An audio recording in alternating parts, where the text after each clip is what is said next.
आबिद भाई पूछते हैं, निकाह के बाद कितने दिन में रुखसती कर सकते हैं? निकाह के बाद जब चाहे बंदा रुखसती कर सकता है। रुखसती करने के लिए कोई ख़ास दिन नहीं है, इतने दिनों बाद आप रुखसती कर लें, जब चाहें, जब ज़रूरत और हाजत तो आप रुखसती फरमा लें। एक दो दिन लेट भी की जा सकती है, फ़ौरन भी की जा सकती है निकाह के बाद। इसको कोई टाइम और लिमिटेड टाइम में इसको आप ना ले जाएं। ज़ाती मशवरा ये है कि निकाह के फ़ौरन बाद रुखसती हो जाए तो ये बहुत बेहतर है, निकाह के फ़ौरन बाद। हाँ, इसके कई फ़वायद और कई मफासद से बचने के लिए मैं कह रहा हूँ, और कई फ़वायद के हुसूल के लिए कह रहा हूँ, निकाह हो गई आप फ़ौरन रुखसती कर लें। रुखसती लेट मुनासिब नहीं है।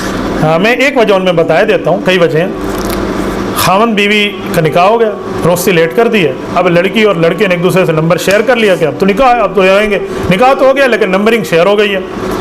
बातें, अच्छा भी दाएं रखेंगे बेड जी, बाएं रखेंगे सोफे जी, यूँ रखेंगे वो सिंगार में यूँ रखेंगे। अच्छा, आप अपनी बहन से मुझे मना नहीं करोगे मैं गपशप लगा, नहीं, माँ के काम नहीं। ये बातें शादी से पहले शुरू